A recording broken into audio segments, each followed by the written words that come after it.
A new consciousness is developing which sees the Earth as a single organism and recognizes that an organism at war with itself is doomed.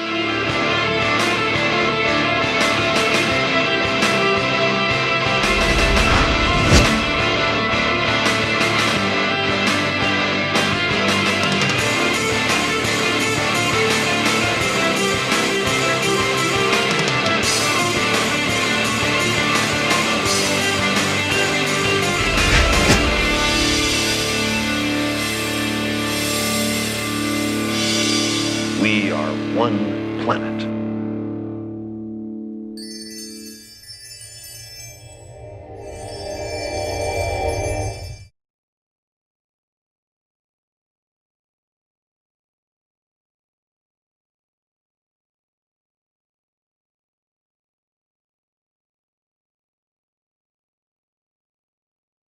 The Zeitgeist Movement Defined. Realizing a new train of thought. The tremendous and still accelerating development of science and technology has not been accompanied by an equal development in social, economic, and political patterns. We are now only beginning to explore the potentialities which it offers for developments in our culture outside technology, particularly in the social, political, and economic fields. It is safe to predict that such social inventions as modern-type capitalism, fascism, and communism will be regarded as primitive experiments directed toward the adjustment of modern society to modern technology. Dr. Ralph Linton. www.thezeitgeistmovement.com. The Zeitgeist Movement Defined. Realizing a new train of thought. First edition, January 2014. Creative Commons. Attribution Non-Commercial Share-alike 4.0 International. The content in this text may be reproduced only for non-commercial purposes and may not be resold in any form. Any other interests require direct approval by TZM Global. Contact media@thezeitgeistmovement.com. This is a 100% non-profit text. Any price paid is only for the physical publishing. Any exploitation of this work for profit will not be tolerated. Acknowledgements. The material authored here is the product of many forms of contribution, specifically the research of the Zeitgeist Movement's expanding lecture team. An enormous thanks extends to all who have contributed news, sources, tips, and other forms of research. If you would like to help in translating this text, please contact TZM's linguistics team, linguisticteam@gmail.com. Preface. The outcome of any serious research can only be to make two questions grow where only one grew before. Thorstein Veblen. Origin of the name.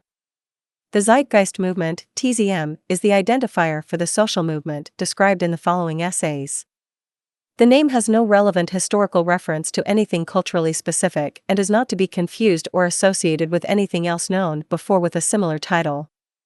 Rather, the title is based upon the semantic meaning of the very terms, explicitly. The term zeitgeist is defined as the general intellectual, moral, and cultural climate of an era. The term movement simply implies motion or change. Therefore, the Zeitgeist Movement is an organization that urges change in the dominant intellectual, moral, and cultural climate of the time. Document structure. The following text has been prepared to be as concise and yet comprehensive as possible. In form, it is a series of essays ordered by subject in a manner that works to support a broader context. While each essay is designed to be taken on its own merit and evaluation, the true context resides in how each issue works to support a larger train of thought with respect to the most efficient organization of human society. It will be noticed by those who read through these essays in a linear fashion that a fair amount of overlap exists with certain ideas or subjects. This is deliberate as such repetition and emphasis is considered helpful given how foreign some of the concepts might seem to those with no prior exposure to such material. Also, since only so much detail can be afforded to maintain comprehension given the gravity of each subject and how they interrelate, great effort has been made to source relevant third-party research throughout each essay via footnotes, allowing the reader to follow through with further study as the interest arises.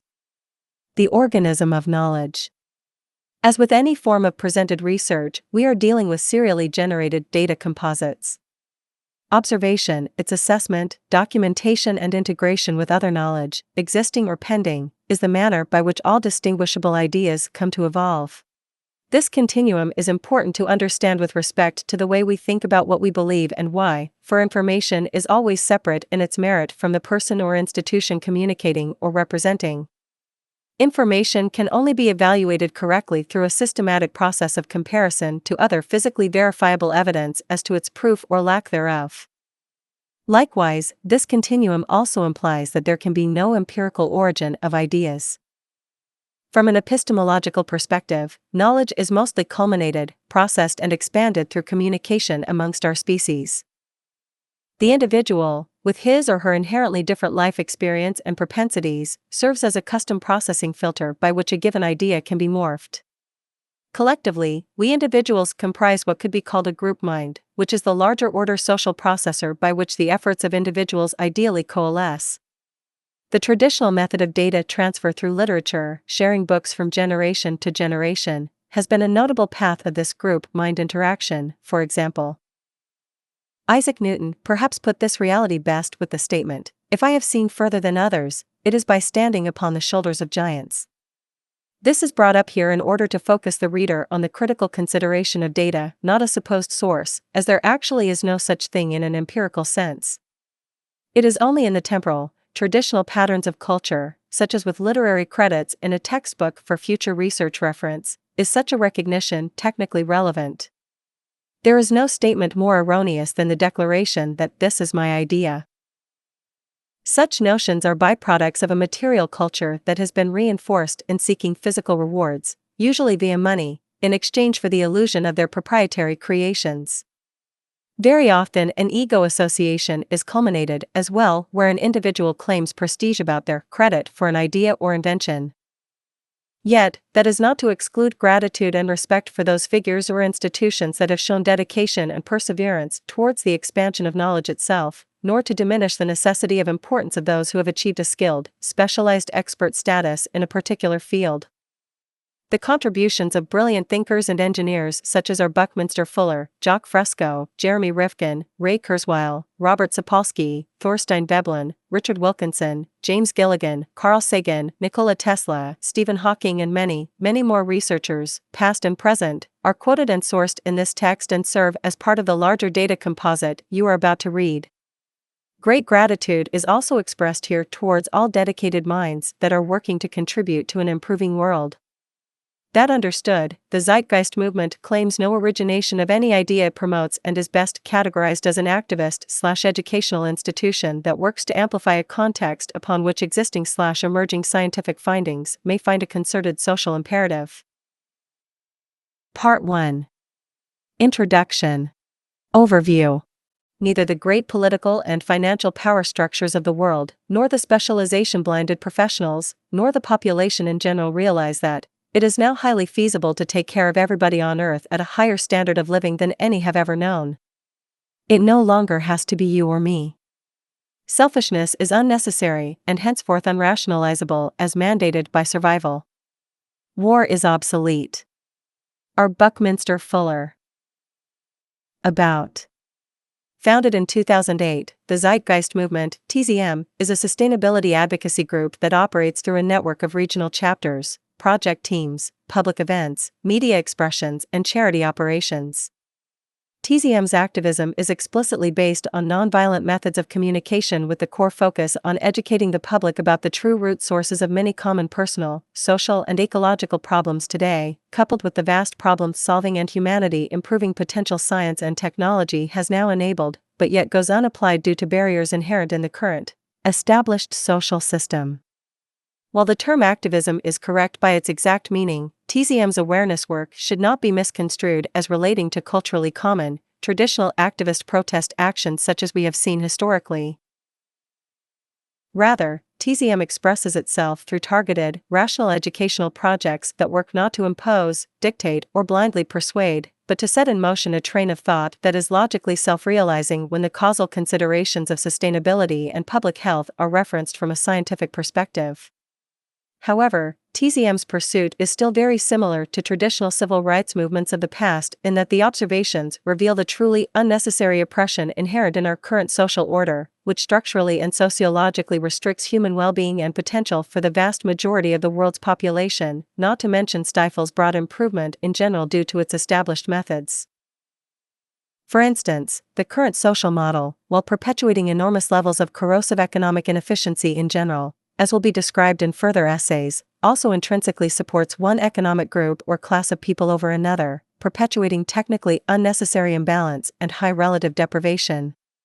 This could be called economic bigotry in its effect, and it is no less insidious than discrimination rooted in gender, ethnicity, religion, creed, or the like. However, this inherent bigotry is really only a part of a larger condition that could be termed structural violence, illuminating a broad spectrum of built-in suffering, inhumanity, and deprivation that is simply accepted as normality today by an uninformed majority. This context of violence stretches much farther and deeper than many tend to consider. The scope of how our socioeconomic system unnecessarily diminishes our public health and inhibits our progress today can only be recognized clearly when we take a more detached technical or scientific perspective of social affairs, bypassing our traditional, often blinding familiarities. The relative nature of our awareness often falls victim to assumptions of perceived normality where, say, the ongoing deprivation and poverty of over 3 billion people might be seen as a natural, inalterable social state to those who are not aware of, for example, the amount of food actually produced in the world, where it goes, how it is wasted, or the technical nature of efficient and abundant food production possibilities in the modern day. This unseen violence can be extended to cultural memes as well, where social traditions and their psychology can, without direct malicious intent, create resulting consequences that are damaging to a human being. For instance, there are religious cultures in the world that opt out of any form of common medical treatment. While many might argue the moral or ethical parameters of what it means for a child in such a culture to die of a common illness that could have been resolved if modern scientific applications were allowed, we can at least agree that the death of such a child is really being caused not by the disease at that point, but by the sociological condition that disallowed the application of the solution. As a broader example, a great deal of social study has now been done on the subject of social inequality and its effects on public health. As will be discussed more so in further essays, there is a vast array of physical and mental health problems that appear to be born out of this condition, including propensities towards physical violence, heart disease, depression, educational deficiency, and many, many other detriments that have a truly social consequence which can affect us all. The bottom line here is that when we step back and consider newly realized understandings of causality that are clearly having negative effects on the human condition, but go unabated unnecessarily due to the pre-existing traditions established by culture, we inevitably end up in the context of civil rights and hence social sustainability. This new civil rights movement is about the sharing of human knowledge and our technical ability to not only solve problems, but to facilitate a scientifically derived social system that actually optimizes our potential and well-being. Anything less will create unnecessary imbalance and social destabilization and constitute what could be considered a hidden form of oppression.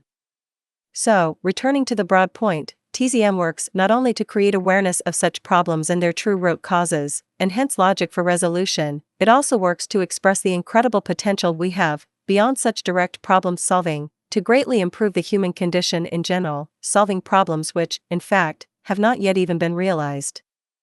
This is initiated by embracing the very nature of scientific reasoning, where the establishment of a near-empirical train of thought takes precedence over everything else in importance. A train of thought by which societal organization as a whole can find a more accurate context for sustainability and efficiency on a scale never before seen, through an active recognition and application of the scientific method. Focus. TZM's broad actions could be summarized as to diagnose, educate, and create. Diagnose. Diagnosis is the identification of the nature and cause of anything.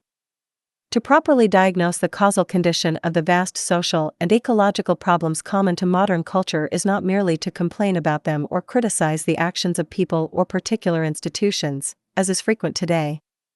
A true diagnosis must seek up the lowest causal denominator possible and work at that level for resolution. The central problem is that there is often what could be called a truncated frame of reference, where short-sighted, misdiagnosis of given consequences persist. For instance, the traditional, established solution to the reformation of human behavior for many so-called criminal acts is often punitive incarceration. Yet, this says nothing about the deeper motivation of the criminal and why their psychology led to such acts, to begin with. At that level, such a resolution becomes more complex and reliant upon the synergetic relationship of their physical and cultural culmination over time. This is no different than when a person dies of cancer, as it isn't really the cancer that kills them in the literal sense, as the cancer itself is the product of other forces. Educate. As an educational movement that operates under the assumption that knowledge is the most powerful tool we have to create lasting, relevant social change in the global community, there is hence nothing more critical than the quality of one's personal education and their ability to communicate such ideas effectively and constructively to others. TZM is not about following a rigid text of static ideas. Such confined, narrow associations are typical of religious and political cults, not the recognition of emergence that underscores the anti-establishment nature of TZM. TZM does not impose in this sense. Rather, it works to make an open-ended train of thought become realized by the individual, hopefully empowering their independent ability to understand its relevance on their own terms, at their own pace. Furthermore, education is not only an imperative for those unfamiliar with this train of thought and the application set related, but also for those who already subscribe to it. Just as there is no utopia, there is no final state of understanding. Create.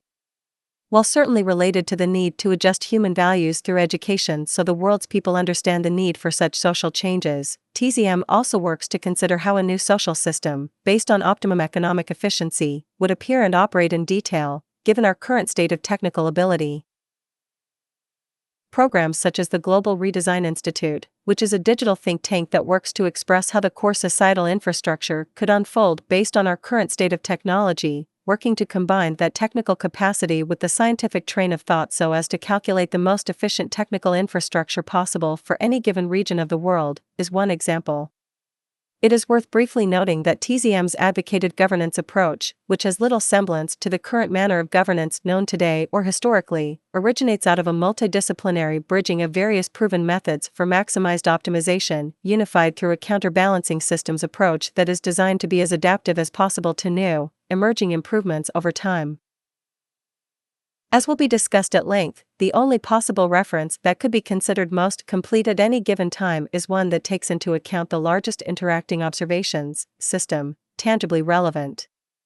This is the nature of the cause and effect synergy that underscores the technical basis for a truly sustainable economy. Natural law/resource-based economy. Today, various terms exist to express the general logical basis for a more scientifically oriented social system in different circles, including the titles resource-based economy or natural law economy. While these titles are historically referential and somewhat arbitrary overall, the title natural law/resource-based economy, NLRBE, will be utilized here since it has the most concrete semantic basis. A natural law/resource-based economy is defined as an adaptive socioeconomic system actively derived from direct physical reference to the governing scientific laws of nature. Overall, the observation is that through the use of socially targeted research and tested understandings in science and technology, we are now able to logically arrive at societal approaches which could be profoundly more effective in meeting the needs of the human population. We are now able to dramatically increase public health, better preserve the habitat, create a general material abundance, while also strategically reduce or eliminate many common social problems present today which are sadly considered inalterable by many due to their cultural persistence. Train of thought. Many figures or groups have worked to create temporally advanced technological applications, working to apply current possibilities to this train of thought in order to enable new efficiencies in problem solving, such as Jacques Fresco's city systems or Buckminster Fuller's Dymaction House. Yet, as obviously important as this applied engineering is, it is still critical to remember that all specific technological applications can only be transient when the evolution of scientific knowledge and its emerging technological applications are taken into account. In other words, all current applications of technology tend to become obsolete over time. Therefore, what is left can only be a train of thought with respect to the underlying causal scientific principles. TZM is hence loyal to this train of thought, not figures, institutions, or temporal technological advancements. Rather than follow a person or design, TZM follows the self-generating premise of understanding, and it hence operates in a non-centralized, holographic manner, with this train of thought as the origin of influence for action. Superstition to science. A notable pattern worth mentioning is how the evolution of mankind's understanding of itself and its habitat also continues to expand away from older ideas and perspectives, which are no longer supported due to the constant introduction of new, schema-altering information.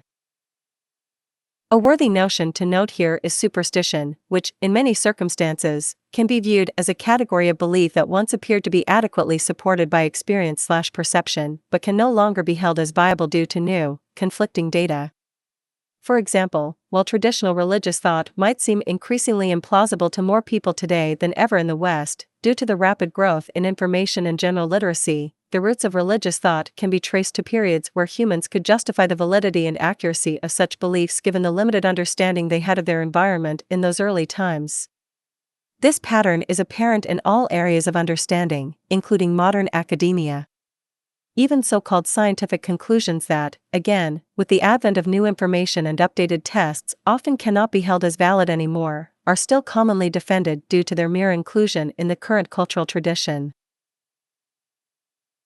Such established institutions, as they could be called, often wish to maintain permanence due to reasons of ego, power, market income, or general psychological comfort.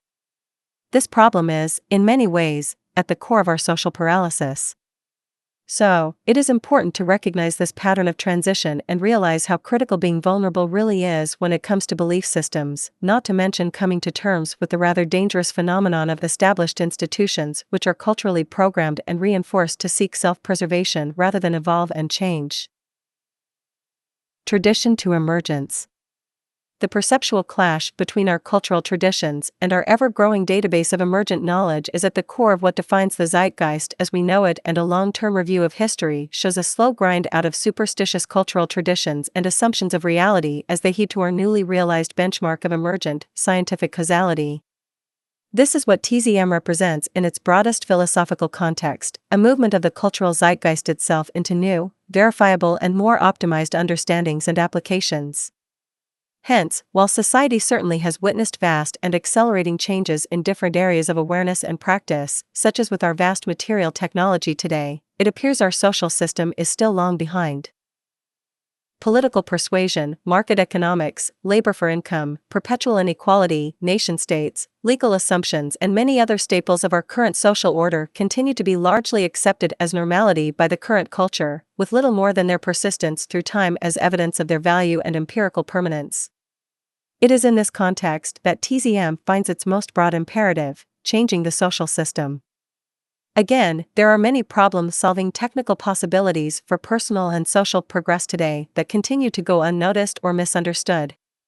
The ending of war, the resolution of poverty, the creation of a material abundance unseen in history to meet human needs, the removal of most crime as we know it, the empowerment of true personal freedom through the removal of pointless and/or monotonous labor, and the resolution of many environmental threats, are but a few of the calculated possibilities we have when we take our technical reality into account. However, again, these possibilities are not only largely unrecognized, they are also literally restricted by the current social order, for the implementation of such problem-solving efficiency and prosperity stands in direct opposition to the very mechanics of how our current social system is operating at the core level. Therefore, until the socioeconomic tradition and its resulting social values are challenged and updated to present-day understandings, until the majority of the human population understands the basic underlying train of thought technically needed to support human sustainability and public health, as derived from the rigor of objective scientific investigation and validation, until much of the baggage of prior false assumptions, superstition, divisive loyalties and other socially unsustainable, conflict-generating, cultural hindrances are overcome, all the life-improving and problem-resolving possibilities we now have at hand will remain largely dormant. The real revolution is the revolution of values. Human society appears centuries behind in the way it operates and hence what it values. If we wish to progress and solve the mounting problems at hand and, in effect, reverse what is an accelerating decline of our civilization in many ways, we need to change the way we think about ourselves and hence the world we inhabit. The Zeitgeist Movement's central task is to work to bring this value shift to light, unifying the human family with the basic perspective that we all share this small planet and we are all bound by the same natural order laws, as realized by the method of science. This common ground understanding extends much farther than many have understood in the past. The symbiosis of the human species and the synergistic relationship of our place in the physical world confirm that we are not separate entities in any respect. The new societal awakening must show a working social model that is arrived at from this inherent logic if we expect to survive and prosper in the long term. We can align or we can suffer. It is up to us. The scientific worldview. Almost every major systematic error which has deluded men for thousands of years relied on practical experience. Horoscopes, incantations, oracles, magic, witchcraft, the cures of witch doctors and of medical practitioners before the advent of modern medicine, were all firmly established through the centuries in the eyes of the public by their supposed practical successes. The scientific method was devised precisely for the purpose of elucidating the nature of things under more carefully controlled conditions and by more rigorous criteria than are present in the situations created by practical problems. Michael Polanyi. Generally speaking, the evolution of human understanding can be seen as a move from surface observations, processed by our limited five physical senses, intuitively filtered through the educational framework and value characteristics of that period of time, to the technique of objective measuring and self-advancing methods of analysis which work to arrive at, or calculate, conclusions through testing and retesting proofs, seeking validation through the benchmark of scientific causality. A causality that appears to comprise the physical characteristics of what we call nature itself.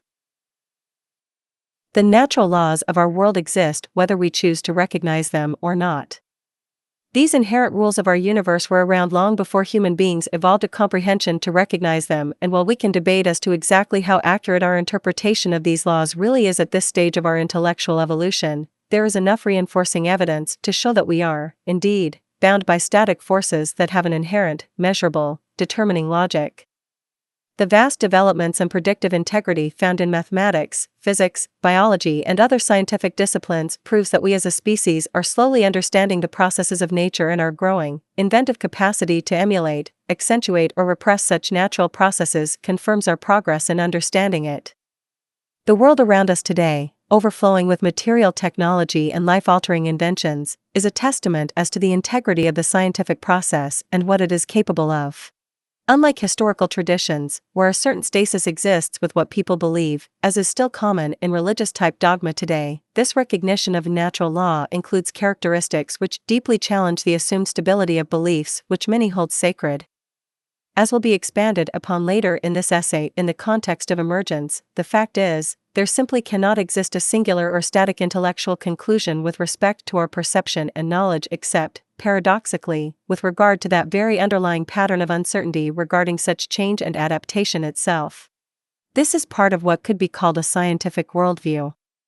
It is one thing to isolate the techniques of scientific evaluation for select interests, such as the logic we might use in assessing and testing the structural integrity of a house design we might build, and another when the universal integrity of such physically rooted, causal reasoning and validation methods are applied to all aspects of our lives. Albert Einstein once said, "The further the spiritual evolution of mankind advances, the more certain it seems to me that the path to genuine religiosity does not lie through the fear of life, and the fear of death, and blind faith, but through striving after rational knowledge."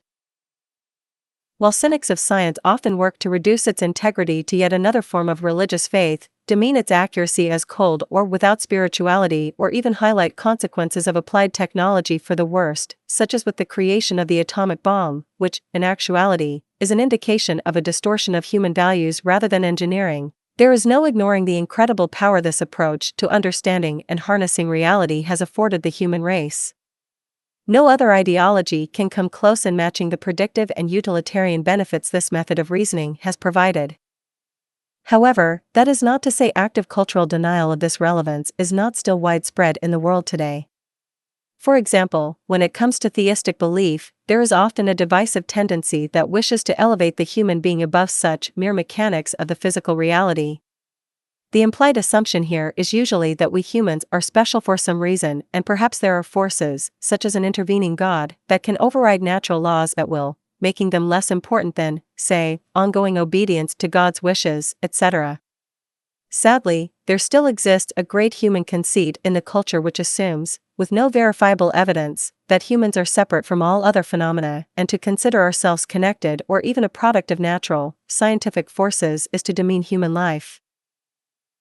Concurrently, there is also a tendency for what some call metamagical thinking, which could be considered a schizotypal kind of personality disorder where fantasy and mild delusion helps reinforce false assumptions of causality on the world, never harnessing the full rigor of the scientific method. Science requires testing and replication of a result for it to be validated, and many beliefs of seemingly normal people today exist far outside this requirement. Apart from traditional religions, the cultural concept of New Age is also commonly associated with this type of superstitious thought. While it is extremely important that we as a society are aware of the uncertainty of our conclusions in general and hence must keep a creative, vulnerable state of mind to all postulations, the validation of those postulations can only come through measurable consistency, not wishful thinking or esoteric fascination. Such unvalidated ideas and assumptions pose a frame of reference that is often secured by faith, not reason, and it is difficult to argue the merit of faith with anyone since the rules of faith inherently refuse argument itself. This is part of the quandary within which human society exists today. Do we simply believe what we have been traditionally taught by our culture, or do we question and test those beliefs against the physical reality around us to see if they hold true? Science is clearly concerned with the latter and holds nothing sacred, always ready to correct prior false conclusions when new information arises. To take such an inherently uncertain, yet still extremely viable and productive approach to one's day-to-day view of the world requires a very different sensitivity, one that embodies vulnerability, not certainty. In the words of Professor Frank L. H. Wolfs, Department of Physics and Astronomy, University of Rochester, New York, it is often said in science that theories can never be proved, only disproved. There is always the possibility that a new observation or a new experiment will conflict with a long-standing theory. Emergence. So, at the heart of the scientific method is skepticism and vulnerability. Science is interested in the closest approximation to the truth it can find, and if there is anything science recognizes explicitly, it is that virtually everything we know will be revised over time as new information arises. Likewise, what might seem far-fetched, impossible or even superstitious upon its first culmination might very well prove to be a useful, viable understanding in the future once validated for integrity. The implication of this constitutes an emergence of thought, or even an emergence of truth, if you will. A cursory examination of history shows an ever-changing range of behaviors and practices based upon ever-updating knowledge, and this humbling recognition is critical for human progress. Symbiosis.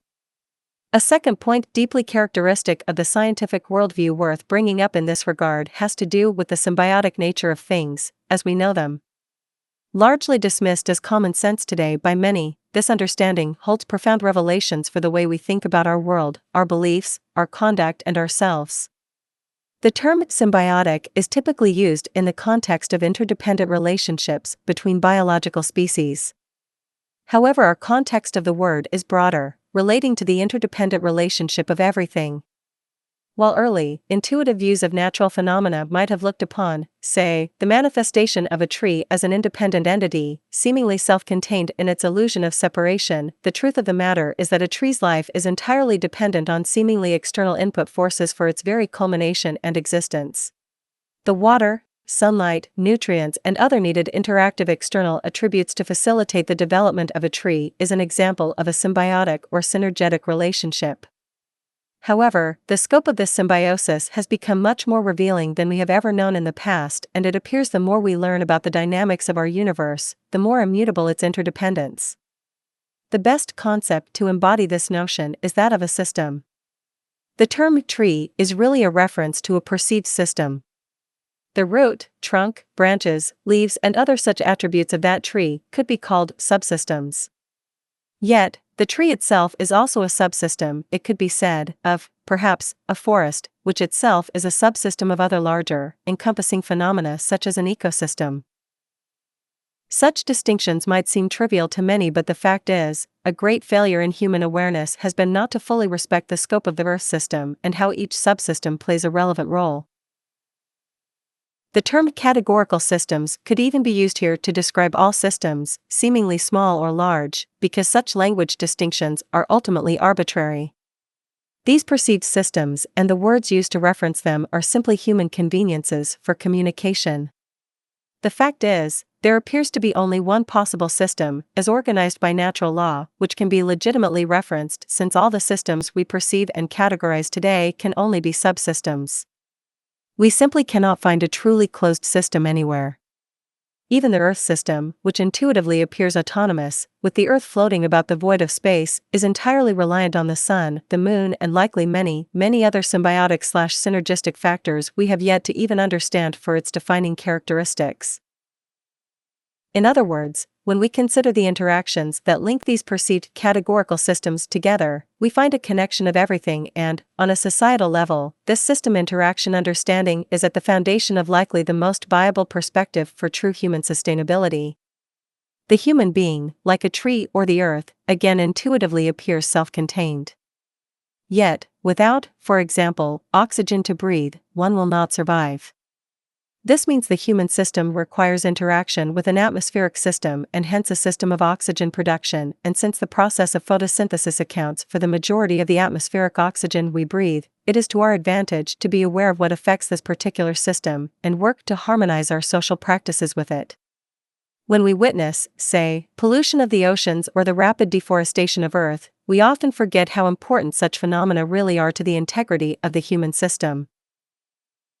In fact, there are so many examples of environmental disturbances perpetuated by our species today due to a truncated awareness of this symbiotic cause and effect that links all known categorical systems. Volumes could be dedicated to the crisis.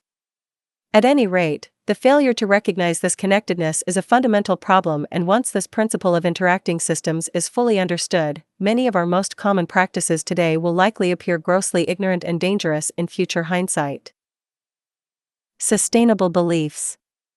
This brings us to the level of thought and understanding itself. As noted prior, the very language system we use isolates and organizes elements of our world for general comprehension. Language itself is a system based upon categorical distinctions, which we associate to our perceived reality. However, as needed as such a mode of identification and organization is to the human mind, it also inherently implies false division. Given that foundation, it is easy to speculate as to how we have grown so accustomed to thinking and acting in inherently divisive ways and why the history of human society has been a history of imbalance and conflict. It is on this level that such physical systems we have discussed come into relevance with belief and thought systems. While the notion of sustainability might be typically associated with technical processes, ecotheory, and engineering today, we often forget that our values and beliefs precede all such technical applications. Therefore, we need our cultural orientation to be sustainable to begin with, and that awareness can only come from a valid recognition of the laws of nature to which we are bound. Can we measure the integrity of a belief system? Yes. We can measure it by how well its principles align with scientific causality, based upon the feedback resulting. If we were to compare outcomes of differing belief systems seeking a common end, how well those perspectives accomplish this end can be measured, and hence these systems can then be qualified and ranked against each other as to their merit or lack thereof. As will be explored in detail later in this work, the central belief system comparison here is between the market economy and the aforementioned natural law/resource-based economy. At the core of these systems is essentially a conflicting belief about causality and possibility, and the reader is challenged to make objective judgments about how well each perspective may accomplish certain common end human goals. That noted, and in the context of this essay, specifically the points about emergence and symbiosis, it could be generalized that any belief system that, a, does not have built into it the allowance for that entire belief system itself to be altered or even made completely obsolete due to new information, is an unsustainable belief system, and b. any belief system that supports isolation and division, supporting the integrity of one segment or group over another, is also an unsustainable belief system. Sociologically, having a scientific worldview means being willing and able to adapt both as an individual and as a civilization when new understandings and approaches emerge that can better solve problems and further prosperity. This worldview likely marks the greatest shift in human comprehension in history. Every modern convenience we take for granted is a result of this method, whether recognized or not, as the inherent, self-generating, mechanistic logic appears to be universally applicable to all known phenomena. While many in the world still attribute causality to gods, demons, spirits, and other non-measurable faith-based views, a new period of reason appears to be on the horizon where the emerging scientific understanding of ourselves and our habitat is challenging the traditional, established frameworks we have inherited from our less informed ancestors. No longer is the technical orientation of science demeaned to mere gadgets and tools. The true message of this worldview is about the very philosophy by which we need to orient our lives, values, and social institutions. So, as will be argued in further essays, the social system, its economic premise, along with its legal and political structure, has become arguably linked to a condition of faith in the manner it is now perpetuated. The market and monetary-driven system of economy, for example, is argued to be based on little more than a set of now outdated, increasingly inefficient assumptions, no different than how early humans falsely assumed the world was flat, demons caused sickness, or that the constellations in the sky were fixed, static, two-dimensional, tapestry-like constructs. There are enormous parallels to be found with traditional religious faith and the established, cultural institutions we assume to be valid and normal today. Just as the Church in the Middle Ages held absolute power in Europe, promoting loyalties and rituals which most would find absurd or even insane today, those a number of generations from now will likely look back at the established practices of our current time and think the exact same thing. Sourcing solutions. A new type of thinking is essential if mankind is to survive and move toward higher levels. Albert Einstein. A central consideration inherent to TZM's perspective on societal change for the better regards understanding progress itself. There appear to be two basic angles to consider when it comes to personal or social progress: manifesting potential and problem resolution. Potential and resolution. Manifesting potential is simply the improvement of a condition that was not considered prior to be in a problematic state. An example would be the ability to improve human athletic performance in a particular field through targeted strengthening, diet, refining techniques, and other means that were simply not known before. Problem resolution, on the other hand, is the overcoming of an issue that has currently recognized detrimental consequences and/or limitations to a given affair. A general example would be the discovery of a medical cure for an existing, debilitating disease so that said disease no longer poses harm. However, taken in the broad view, there is a distinct overlap with these two notions when the nature of knowledge development is taken into account. For example, an improvement to a given condition, a practice that then becomes normalized and common in the culture, can also potentially be part of a problem in a familiar or different context, which requires resolution in the event new information as to its inefficiency is found or new advancements make it obsolete by comparison. For example, human air transportation, which is fairly new in society, expanded transport efficiency greatly upon its application. However, at what point will modern air transport be seen more as a problem due to its inefficiency by comparison to another method? So, efficiency is relative in this sense as only when there is an expansion of knowledge that what was once considered the best approach becomes inferior. This seemingly abstract point is brought up to communicate the simple fact that every single practice we consider normal today has built into it an inevitable inefficiency which, upon new developments in science and technology, will likely produce a problem at some point in the future when compared to newer, emerging potentials. This is the nature of change, and if the scientific patterns of history reflect anything, it is that knowledge and its applications continue to evolve and improve, generally speaking. So, back to the seemingly separate issues of manifesting potential and problem resolution, it can hence be deduced that all problem resolutions are also acts of manifesting potential and vice versa. This also means that the actual tools used by society for a given purpose are always transient. Whether it is a medium of transportation, medical practices, energy production, the social system itself, etc. These practices are all manifest/resolutions with respect to human necessity and efficiency, based upon the ever-changing state of understanding we have or had at the time of their creation/evolution. Root purpose and root cause. Therefore, when it comes to thinking about any act of invention or problem solving, we must get as close to the root purpose, manifest, or the root cause, problem, as possible, respectively, to make the most accurate assessment for action. Just as tools and techniques for potential are only as viable as the understanding of their foundational purpose, actions toward problem resolution are only as good as the understanding of the root cause. This might seem obvious, but this awareness is often missing in many areas of thought in the world today, especially when it comes to society. Rather than pursuing such a focus, most social decisions are based around traditional customs that have inherent limits. A simple example of this is the current method of human incarceration for so-called criminal behavior. For many, the solution to offensive forms of human behavior is to simply remove the individual from society and punish them. This is based on a series of assumptions that stretch back millennia. Yet, the science behind human behavior has changed tremendously with respect to understanding causality. It is now common knowledge in the social sciences that most acts of crime would likely not occur if certain basic, supportive environmental conditions were set for the human being. Putting people in prisons is not actually resolving anything with respect to the causal problem. It is more of a mere patch, if you will, which only temporarily stifles some effects of the larger problem. Another example, while seemingly different than the prior but equally as technical, is the manner by which most think about solutions to common domestic problems, such as traffic accidents. What is the solution to a situation where a driver makes a mistake and haphazardly changes lanes, only to impact the vehicle next to it, causing an accident? Should there be a huge wall between them? Should there be better training?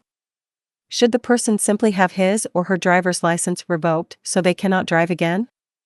It is here, again, where the notion of root cause is often lost in the narrow frames of reference commonly understood by culture. The root cause of the accident can only partially be the question of integrity of the driver, with the more important issue being the lack of integrity of the technology and infrastructure being used. Why? Because, in part, human fallibility is historically acknowledged and immutable. So, just as early vehicles did not have driver and/or passenger side airbags common today, which now reduce a large number of injuries that existed in the past, the same logic should be applied to the system of vehicle interaction itself, taking into account new technical possibilities for increased safety, to compensate for inevitable human error. Just as the airbag was developed years ago as the evolution of knowledge unfolded, today there is technology that enables automated, driverless vehicles which can not only detect every necessary element of the street needed to operate with accuracy, the vehicles themselves can detect each other, making collision almost impossible. This is the current state of such a solution when we consider the root cause and root purpose overall. Yet, as advanced as that solution may seem, especially given the roughly 1.2 million people who unnecessarily die in automobile accidents each year, this thought exercise may still be incomplete if we continue to extend the context with respect to the core goals. Perhaps there are other inefficiencies that relate to the transport infrastructure and beyond that need to be taken into account and overcome. Perhaps, for example, the use of individual automobiles, regardless of their safety, has other inherent problems that can only be logically resolved by the removal of the automobile application itself. Perhaps in a city, with an expanding mobile population, such independent vehicle transport becomes unnecessarily cumbersome, slow, and generally inefficient.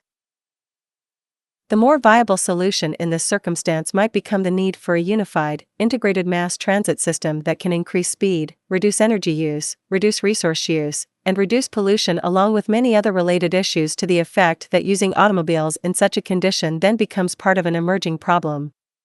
If the goal of a society is to do the correct and hence sustainable thing, reducing threats to humans and the habitat, ever-increasing efficiency, a dynamic, self-generating logic unfolds with respect to our technical possibility in design approaches.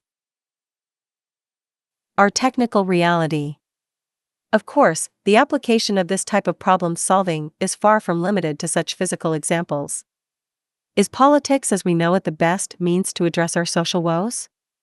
Does it address root causes by its very design? Is money and the market system the most optimized method for sustainable progress, problem resolution, and the manifesting of economic potential? What does our modern state of science and technology have to contribute in the realm of understanding cause and purpose on the societal level? As further essays will denote in great detail, these understandings create a natural, clear train of thought with respect to how much better our world could be if we simply follow the logic created via the scientific method of thought to fulfill our common goal of human sustainability.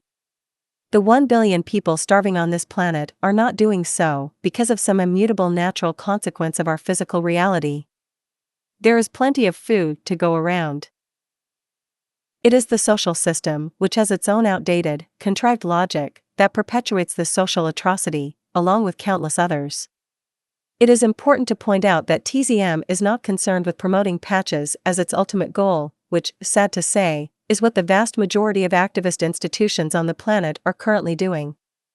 We want to promote the largest order, highest efficiency set of solutions available at a given time, aligned with natural processes, to improve the lives of all, while securing the integrity of our habitat. We want everyone to understand this train of thought clearly and develop a value identification with it. In the end, there is no single solution, only the near-empirical natural law reasoning that arrives at solutions and purpose. Logic versus psychology. We do not act rightly because we have virtue or excellence, but we rather have those because we have acted rightly. Aristotle.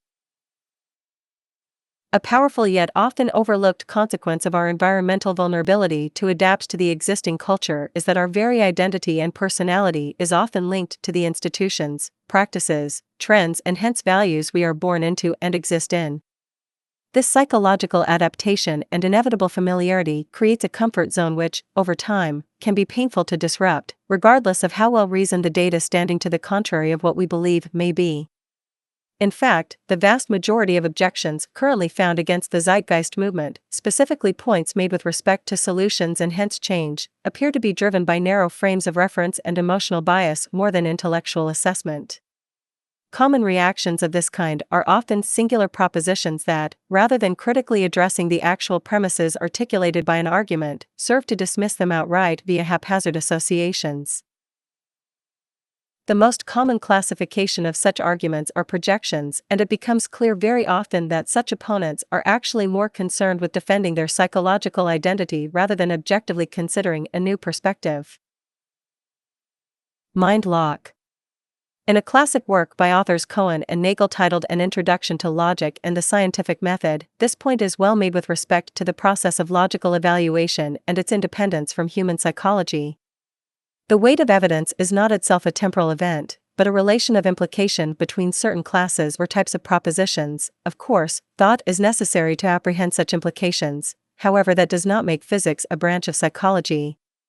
The realization that logic cannot be restricted to psychological phenomenon will help us to discriminate between our science and rhetoric, conceiving the latter as the art of persuasion or of arguing so as to produce the feeling of certainty. Our emotional dispositions make it very difficult for us to accept certain propositions, no matter how strong the evidence in their favor. And since all proof depends upon the acceptance of certain propositions as true, no proposition can be proved to be true to one who is sufficiently determined not to believe it. The term mind lock has been coined by some philosophers with respect to this phenomenon, defined as the condition where one's perspective becomes self-referring, in a closed loop of reasoning. Seemingly empirical presuppositions frame and secure one's worldview, and anything contradictory coming from the outside can be blocked or rejected, often even subconsciously. This reaction could be likened to the common physical reflex to protect oneself from a foreign object moving towards your person, only in this circumstance the reflex is to defend one's beliefs, not body. While such phrases as thinking outside the box might be common rhetoric today in the activist community, seldom are the foundations of our way of thinking and the integrity of our most established institutions challenged. They are, more often than not, considered to be givens and assumed inalterable. For example, in the so-called democracies of the world, a president, or the equivalent, is a common point of focus with respect to the quality of a country's governance. A large amount of attention is spent towards such a figure, his perspectives and actions. Yet, seldom does one step back and ask, why do we have a president to begin with? How is her power as an institutional figure justified as an optimized manner of social governance? Is it not a contradiction of terms to claim a democratic society when the public has virtually no real say with respect to the actions of the president once he or she is elected? Such questions are seldom considered as people tend, again, to adapt to their culture without objection, assuming it is just the way it is. Such static orientations are almost universally a result of cultural tradition and, as Cohen and Nagel point out, it is very difficult to communicate a new, challenging idea to those who are sufficiently determined not to believe it. Such traditional presuppositions, held as empirical, are likely a root source of personal and social retardation in the world today. This phenomenon, coupled with an educational system that constantly reinforces such established notions through its institutions of academia, further seals this cultural inhibition and compounds the hindrance to relevant change. While the scope of this tendency is wide with respect to debate, there are two common argumentative fallacies worth noting here as they constantly come up with respect to the application set and train of thought promoted by TZM.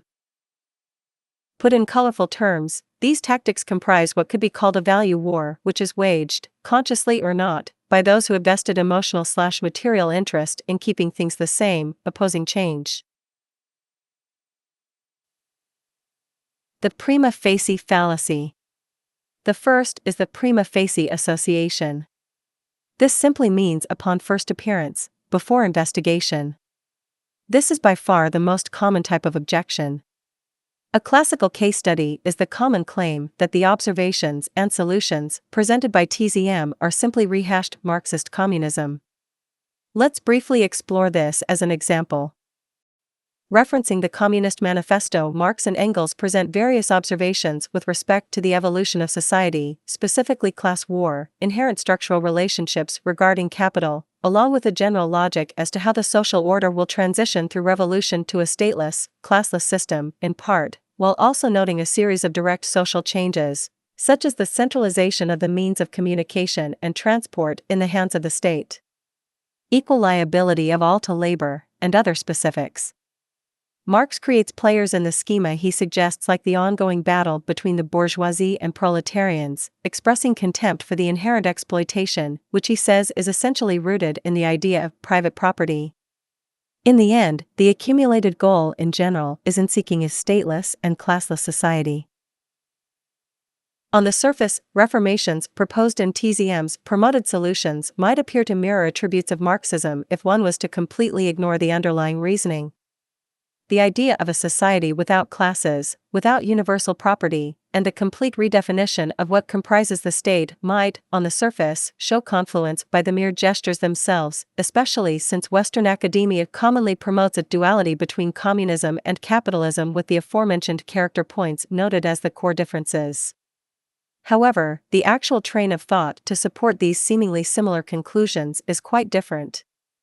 TZM's advocated benchmark for decision-making is not a moral philosophy, which, when examined at its root, is essentially what Marxist philosophy was a manifestation of. TZM is not interested in the poetic, subjective, and arbitrary notions of a fair society, guaranteed freedom, world peace, or making a better world simply because it sounds right, humane, or good.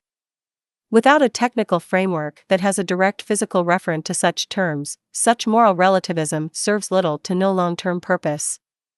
Rather, TZM is interested in scientific application, as applied to societal sustainability, both physical and cultural. As will be expressed in greater detail in further essays, the method of science is not restricted in its application within the physical world, and hence the social system, infrastructure, educational relevance, and even understanding human behavior itself, all exist within the confines of scientific causality. In turn, there is a natural feedback system built into physical reality which will express itself very clearly in the context of what works and what doesn't over time, guiding our conscious adaptation. Marxism is not based on this calculated worldview at all, even though TZM is not interested in the poetic, subjective, and arbitrary notions of a fair society, guaranteed freedom, world peace, or making a better world simply because it sounds right, humane, or good. Without a technical framework that has a direct physical referent to such terms, such moral relativism serves little to no long-term purpose. Rather, TZM is interested in scientific application, as applied to societal sustainability, both physical and cultural. As will be expressed in greater detail in further essays, the method of science is not restricted in its application within the physical world, and hence the social system, infrastructure, educational relevance, and even understanding human behavior itself, all exist within the confines of scientific causality. In turn, there is a natural feedback system built into physical reality which will express itself very clearly in the context of what works and what doesn't over time, guiding our conscious adaptation. Marxism is not based on this calculated worldview at all, even though there might be some scientifically based characteristics inherent. For example, the Marxist notion of a classless society was to overcome the capitalist originating inhumanity imposed on the working class or proletariat. TZM's advocated train of thought, on the other hand, sources advancements in human studies. It finds, for example, that social stratification, which is inherent to the capitalist/market model, to actually be a form of indirect violence against the vast majority as a result of the evolutionary psychology we humans naturally possess. It generates an unnecessary form of human suffering on many levels, which is destabilizing and, by implication, technically unsustainable. Another example is TZM's interest in removing universal property and setting up a system of shared access. This is often quickly condemned to the Marxist idea of abolishing private property. However, generally speaking, the Marxist logic relates the existence of private property to the perpetuation of the bourgeois and their ongoing exploitation of the proletariat. He states in the manifesto, the distinguishing feature of communism is not the abolition of property generally, but the abolition of bourgeois property. TZM's advocated logic, on the other hand, relates the fact that the practice of universal, individual ownership of goods is environmentally inefficient, wasteful, and ultimately unsustainable as a practice. This supports a restrictive system behavior and a great deal of unnecessary deprivation, and hence crime is common in societies with an unequal distribution of resources. At any rate, such prima facie allegations are very common, and many more could be expressed. However, it is not the scope of this section to discuss all alleged connections between Marxism and TZM's advocated train of thought. In the end, the debate is essentially pointless, as to argue such a correlation is to simply ignore the true purpose and merit of the societal conception itself. The strawman fallacy. The second argumentative fallacy has to do with the misrepresentation of a position, deliberate or projected, commonly referred to as a strawman. When it comes to TZM, this usually has to do with imposed interpretations that are without legitimate evidence to be considered relevant to a point in question. For example, when discussing the organization of a new social system, people often project their current values and concerns into the new model without considering the vast change of context inherent, which would likely nullify such concerns immediately. A common strawman projection in this context would be that in a society where material production were based upon technological application directly and not an exchange system requiring paid human labor, people would have no incentive to do anything, and therefore the model would fail as nothing would get done. This kind of argument is without testable validity with respect to the human sciences, and is really an intuitive assumption originating from the current cultural climate where the economic system coerces all humans into labor roles for survival, income/profit. This often occurs regardless of one's personal interest or social utility, often generating a psychological distortion with respect to motivation. In the words of Margaret Mead, if you look closely you will see that almost anything that really matters to us, anything that embodies our deepest commitment to the way human life should be lived and cared for, depends on some form of volunteerism. In a 1992 Gallup poll, more than 50% of American adults, 94 million Americans, volunteered time for social causes, at an average of 4.2 hours a week, for a total of 20.5 billion hours a year. It has also been found in studies that repetitive, mundane jobs lend themselves more to traditional rewards such as money, whereas money doesn't seem to motivate innovation and creativity. In later essays, the idea of mechanization/automation applied to mundane labor to free the human being will be discussed, expressing how the labor for income system is outdated and restrictive of not only industrial potential and efficiency, but also human potential and creativity overall.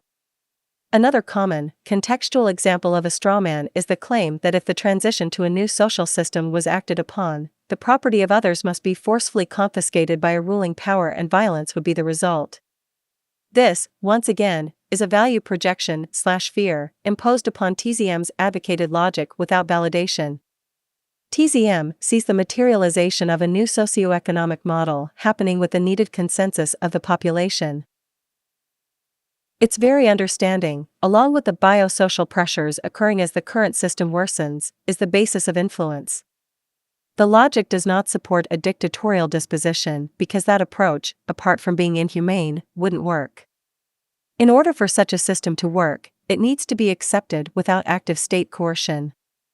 Therefore, it is an issue of investigation, education, and broad personal acceptance in the community. In fact, the very specifics of social interaction and lifestyle actually demand a vast majority acceptance of the system's mechanics and values.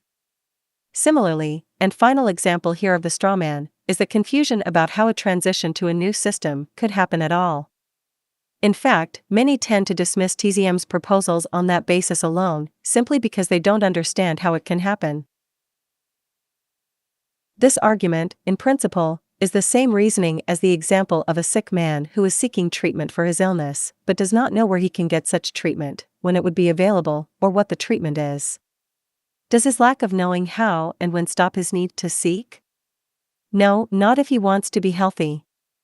Given the dire state of affairs on this planet, humanity must also keep seeking, and a path will inevitably come clear. In the end, it is worth reiterating that the battle between logic and psychology is really a central conflict in the arena of societal change. There is no context more personal and sensitive than the way we organize our lives in society, and an important objective of TZM, in many ways, is to find techniques that can educate the public as to the merit of this logical train of thought, overcoming the baggage of outdated psychological comforts which serve no progressive, viable value role in the modern world. The case for human unity. My country is the world, and my religion is to do good. Thomas Paine. A critical conclusion present in the logic that defines TZM's intention is that human society needs to unify its economic operations and work to align with the natural dynamics of the physical world as a single species sharing one habitat if we intend to resolve existing problems, increase safety, increase efficiency, and further prosperity. The world economic divisions we see today are not only a clear source of conflict, destabilization, and exploitation, the very manner of conduct and interaction itself is also grossly inefficient in a pure economic sense, severely limiting our societal potential. While the nation-state, competition-based structure is easy to justify as a natural outgrowth of our cultural evolution given the resource scarcity inherent historically and the long history of warfare in general, it is also natural to consider that human society could very well find purpose in moving away from these modes of operation if we were to realize that it is truly to our advantage as a whole group. As will be argued here, the detriments and inefficiencies of the current model, when compared to the benefits and solutions possible, are simply unacceptable. The efficiency and abundance possibilities, extrapolated within TZM's intention to install a new socioeconomic system, rest, in part, on a concerted effort by the human population to work together and share resources intelligently, not restrict and fight as we do today. Moreover, the social pressures and risks now emerging today around technological warfare, pollution, environmental destabilization, and other problems not only express a deeply needed gravitation for true global organization, they show a rational necessity. The xenophobic and mafia-like mentality indigenous to the nation-state today, often in the form of patriotism, is a source of severe destabilization and inhumanity in general, not to mention, again, a substantial loss of technical efficiency. False divisions. As noted in prior essays, the core basis of our survival and quality of life as individuals and as a species on the Earth revolves around our understanding of natural law and how it relates to our method of economy. This premise is a simple referential understanding where the physical laws of nature are considered in the context of economic efficiency, both on the human and habitat levels. It is only logical that any species present in and reliant on the habitat in which it exists should conform all conduct to align with the natural orders inherent to that habitat, as best they can be understood at the time. Any other orientation is simply irrational and can only lead to problems. Understanding that Earth is a symbiotic/synergistic system with resources existing in all areas, coupled with the provably inherent underlying causal scientific order that exists, in many ways, as a logical guide for the human species to align with for the greatest societal efficacy, we find that our larger context as a global society transcends all notions of traditional/cultural division, including having no loyalty to a country, corporation, or even political tradition. If an economy is about increasing efficiency in meeting the needs of the human population while working to further sustainability and prosperity, then our economic operations must take this into account and align with the largest relevant system that we can understand. So again, from this perspective, the nation-state entities are clearly false, arbitrary divisions perpetuated by cultural tradition, not logical, technical efficiency. Values. The broad organization of society today is based on multi-level human competition. Nation-states compete against each other for economic/physical resources, corporate market entities compete for profit/market share, and average workers compete for wage-providing occupations/income and hence personal survival itself. Within this competitive ethic is a basic psychological propensity to disregard the well-being of others and the habitat. The very nature of competition is about having advantage over others for personal gain, and hence, needless to say, division and exploitation are common attributes of the current social order. Interestingly, virtually all so-called corruption, which we may define as crime in the world today, is based upon the very same mentality assumed to guide progress in the world through the competitive interest. It is no wonder, in fact, given this framework, that various other detrimental, superficial social divisions are still pervasive, such as race, religion, creed, class, or xenophobic bias. This divisive baggage from early, fear-oriented stages of our cultural evolution simply has no working basis in the physical reality and serves now only to hinder progress, safety, and sustainability. Today, as will be described in later essays, the possible efficiency and abundance-producing methods that could remove most all human deprivation, increase the average standard of living enormously, and perfect public health and ecological sustainability greatly, go unembraced due to the older social traditions in place, including the nation-state idea. The fact is, there is technically only one race, the human race, there is only one basic habitat, Earth, and there is only one working manner of operational thought, scientific. Origins and influence. Let's quickly consider the root origins of the competitive/divisive model. Without going into too much detail, it is clear that the evolution of society has included a vast history of conflict, scarcity, and imbalance. While there is debate as to the nature of society during the period of time preceding the Neolithic Revolution, the Earth since that time has been a battlefield where countless lives have been taken for the sake of competition, whether material or ideological. This recognized pattern is so pervasive, in fact, that many today attribute the propensity for conflict and domination to an irreconcilable, impulsive characteristic of our human nature, with the conclusion that the human being is simply unable to operate in a social system that is not based upon this competitive framework, and any such attempt will create vulnerability that will be exploited by power abuse, expressing this apparent competitive/dominance trait. While the subject of human nature itself is not the direct focus of this essay, let it be stated that the empirical power abuse assumption has been a large part of the defense of the competitive/divisive model, using a general broad view of history as its basis for validity. However, the specifics of the conditions in those periods, coupled with the known flexibility of the human being, are often disregarded or ignored in these assessments. The historical pattern of conflict cannot be considered in mere isolation. Detailed reference to the conditions and circumstances are needed. In fact, it's likely accurate to say that the dominant/conflict propensity, which is clearly a possible reaction for nearly all humans in our need for self-preservation and survival in general, is being provoked by pressures rather than being the source of any negative reaction. When we wonder how the massive Nazi army were able to morally justify their actions in World War II, we often forget the enormous propaganda campaign put out by that regime, which worked to exploit this essentially biological vulnerability. True self-interest. The notion of self-interest is clearly inherent to the human being's common urge to survive. This is obvious enough, and it is easy to see historically how the raw necessity of personal survival, often extending to family and then the tribe, community, set the stage for the divisive, protectionist paradigm we exist in today. It should have been expected from the standpoint of history that vast economic theories would also be based upon the notion of competition and inequality, such as in the work of Adam Smith. Considered the father of the free market, he made popular the assumption that if everyone had the ethic to look out for themselves only, the world would progress as a community. This invisible hand notion of human progress arising from narrow personal self-interest alone might have been a semi-workable philosophy many years ago when the simplicity of the society itself was based on everyone being something of a producer. However, the nature of society has changed greatly over time, with population increases, entirely different role structures, and exponentially advancing technology. The risks associated with this manner of thought are now proving to be more dangerous than beneficial, and the true definition of self-interest is taking a larger context than ever before.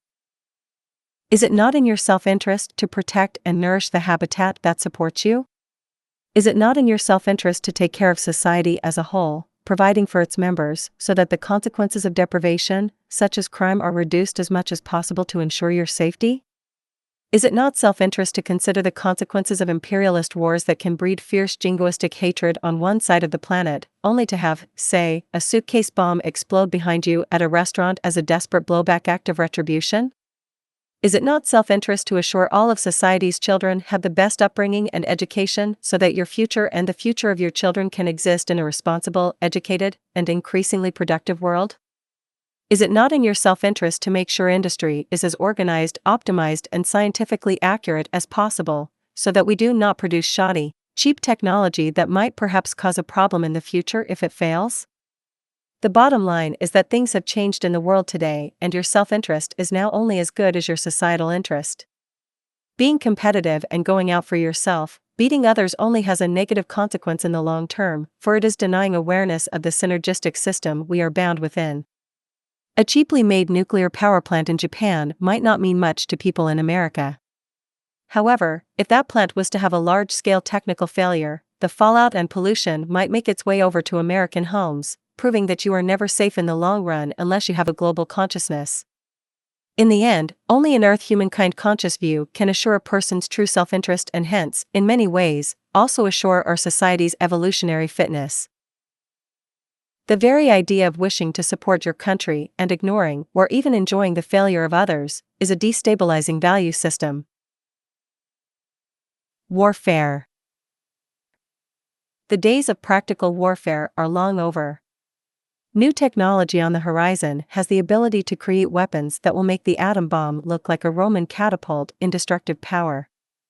Centuries ago, warfare could at least be minimized to the warring parties overall. Today, the entire world is threatened. There are over 23,000 nuclear weapons today, which could wipe out the human population many times over. In many ways, our very social maturity is being questioned at this time.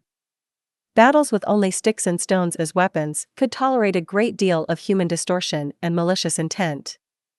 However, in a world of nanotech weapons that could be constructed in a small lab with enormous destructive power, our expanded self-interest needs to take hold and the institution of war needs to be systematically shut down. In order to do this, nations must technically unify and share their resources and ideas, not hoard them for competitive self-betterment, which is the norm today. Institutions like the United Nations have become complete failures in this regard because they naturally become tools of empire building due to the underlying nature of country divisions and the socioeconomic dominance of the property/monetary/competition-based system orientation. It is not enough to simply gather global leaders at a table to discuss their problems. The structure itself needs to change to support a different type of interaction between these regional groups, where the perpetual threat inherent between nation-states is removed. In the end, there is no empirical ownership of resources or ideas. Just as all ideas are serially developed across culture through the group mind, the resources of the planet are equally as transient in their function and scientifically defined as to their possible purposes. The Earth is a single system, along with the laws of nature that govern it. Either human society recognizes and begins to act and organize on this inherent logic, or we suffer in the long run. The final argument: human nature. Man acquires at birth, through heredity, a biological constitution which we must consider fixed and unalterable, including the natural urges, which are characteristic of the human species.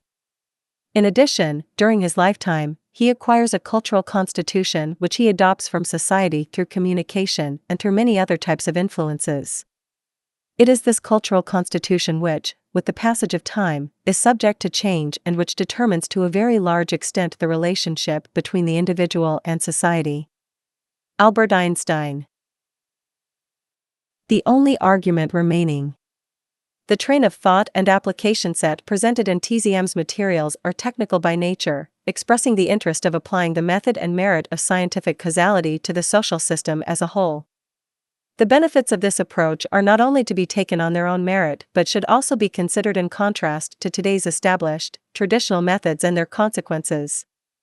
It will likely then be noticed that our current societal methods are not only grossly outdated and inefficient by comparison, they are increasingly dangerous and inhumane, with the necessity for large-scale social change becoming ever more important. This isn't about utopia. It is about truly practical improvements. The overall basis of the market concept has to do fundamentally with assumptions related to human behavior, traditional values, and an intuitive view of history, not emergent reasoning, actual public health measures, technical capacity, or ecological responsibility. It is a non-technical, philosophical approach, which merely assumes that human decisions made through its internal logic and incentive system will produce a responsible, sustainable, and humane outcome, driven by the elusive notion of freedom of choice which, on the scale of societal functionality, appears tantamount to organizational anarchy. This is why the monetary market model of economics is often considered religious by nature in TZM materials, as the causal mechanism is really based on virtually superstitious assumptions of the human condition with little linkage to emerging scientific understandings about ourselves and the rigid symbiotic/synergistic relationship of our habitat and its governing natural laws. When presenting TZM's solution-oriented train of thought to those unfamiliar, it is usually just a matter of time before, at a minimum, the basic scientific premise is understood and accepted in abstraction. For example, the isolated technical reality that we have the resources and industrial methods to easily feed everyone on the planet Earth, so no one has to starve, rarely finds argument in and of itself. If you were to ask an average person today if they would like to see an end to the over 1 billion people currently in chronic starvation on the planet, they would most likely agree. However, it is when the logic runs its course and starts to depict the type of large-scale social and economic reformations needed to facilitate true system support for those 1+ billion people that many find contempt and objection. Apart from stubborn, temporal value associations, where people essentially refuse to change anything they have become used to in their lives, even if that change clearly supports a better outcome in the long term, there is one argument so common that it warrants a preliminary discussion in and of itself. That is the argument of human nature. This argument might also be said to be the only real objection left, if you think about it, outside again of the near arbitrary cultural lifestyle practices people are afraid to change due to their identity associations and conditioned comforts. Are humans compatible with a truly sustainable, scientific socioeconomic system, or are we doomed to the world we have now due to our genetics? Everything is technical. The case for a new social system based directly on a scientific view for understanding and maximizing sustainability and prosperity, technically, really cannot be contradicted by another approach, as bold as such a statement may seem. Why? Because there simply isn't one when the unifying, natural law logic of the scientific method is accepted as the root mechanism of physical causality and, for example, great surface variation, ornament, might exist with the design of an airplane, but the mechanics which enable flight are bound by physical laws and hence so must the overall physical design of the airplane in order to function properly. Constructing such a machine to perform a job with the goal of optimized performance, safety and efficiency is not a matter of opinion, just as no matter how many ornaments we may place around our homes, the physical structure of the building must adhere to the rigid laws of physics and natural dynamics of the habitat for safety and endurance and hence can have little respective variation in a technical sense. The organization of human society can be no different if the intention is integrity and optimization. To think of the functional nature of a working society is to think about a mechanistic schematic, if you will. Just as we would design an airplane to work in the best way possible, technically, so should our approach be to the social system, which is equally as technical in its needed functionality.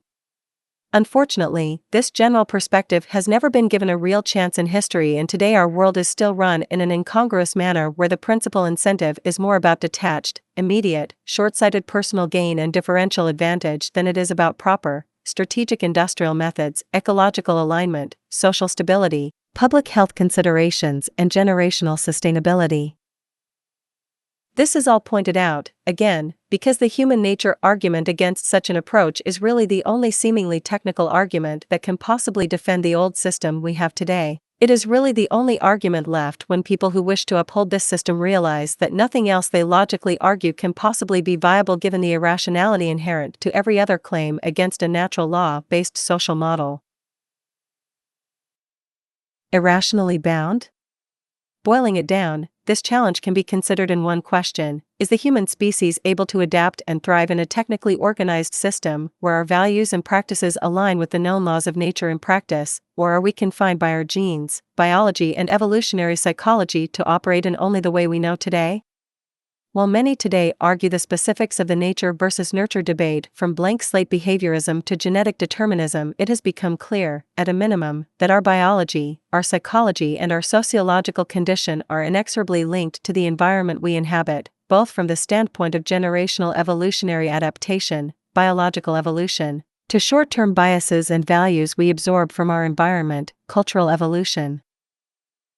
So, before we go into detail on this issue, it is well worth noting that our very definition as human beings in the long and short-term view is based upon a process of adaptation to existing conditions, including the genes themselves. This is not to discount the per-case genetic relevance itself, but to highlight the process to which we are a part, for the gene-environment relationship can only be considered as an ongoing interaction, with the outcomes largely a result of the environmental conditions in the long and short term. If this wasn't the case, there is little doubt the human species would have likely perished long ago due to a failure to adapt. Moreover, while it is clear we humans still appear to maintain hardwired, predictable reactions for raw, personal survival, we have also proven the ability to evolve our behaviors through thought, awareness, and education, allowing us to, in fact, control/overcome those impulsive, primitive reactions, if the conditions for such are supported and reinforced. This is an extremely important distinction and is what separates the variants of human beings from their lesser evolved primate family, in many ways. A quick glance at the diversity in historical human conduct we see throughout time, contrasted with the relatively slow pace of larger structural changes of our brains and DNA over the past couple of thousand years, shows that our adaptive capacity, via thought/education, is enormous on the cultural level. It appears that we are capable of many possible behaviors, and that a fixed human nature, as an unalterable, universal set of behavioral traits/reactions shared by all humans without exception, cannot be held as valid. Rather, there appears to be a spectrum of possible behaviors and predictable reactions, all more or less contingent upon the type of development, education, stimuli, and conditions we experience. The social imperative in this respect cannot be emphasized enough, for environmental influence is a massive factor that grooms not only our decision-making preferences in both the long and short term, but the overall environmental interaction with our biology in general also has powerful effects on personal well-being and hence broad public health in many specific ways. It has been found that environmental conditions, including factors such as nutritional input, emotional security, social association, and all forms of stress in general, can influence the human being in many more ways than previously thought. This process begins in utero, through the sensitive postnatal and childhood planned learning adaptation periods, and carries on throughout life on all physiological and psychological levels. For example, while there is evidence that depression as a psychological disorder can have a genetic predisposition, it is the environment that really triggers it or not. Again, this is not to downplay the influence of biology on our personalities, but to show the critical importance of understanding these realities and adapting our social system and macro influences to support the most positive outcome we can. Changing the condition. The idea of changing society's influences/pressures to bring out the best of the human condition rather than the worst is at the core of the social imperative of TZM, and this idea is sadly lost in the culture's social considerations today. Enormous evidence exists to support how the influence of our environment is what essentially creates our values and biases, and while genetic and physiological influences can set propensities and accentuations for certain behaviors, the most active influence regarding our variability is the life experience and condition of the human being, hence the manner of interaction between the internal, physiological, and external, environmental. In the end, the most relevant issue is stress. Our genes, biology, and evolutionary psychology might have some hang-ups, but they are nothing compared to the environmental disorder we have created in our culture. The enormity of now unnecessary stress in the world today, debt, job insecurity, increasing health risks both mental and physiological, and many other issues have created a climate of unease that has been increasingly making people sick and upset. If we were faced with an option to adapt our society in a way that could provably better public health, increase social stability, generate abundance, and help sustainability, would we not just do it? To think human beings are simply incompatible with methods that can increase their standard of living and health is extremely unlikely.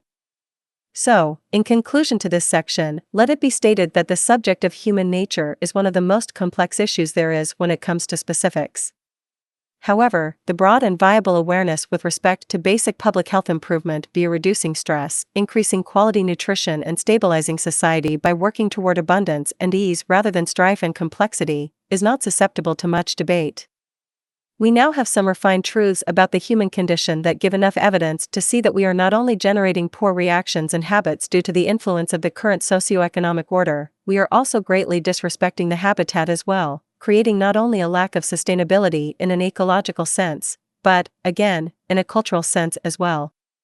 Once again, to think humans are simply incompatible with these resolutions, even if it means changing our world greatly, defies the long history of adaptation we have proven to be capable of.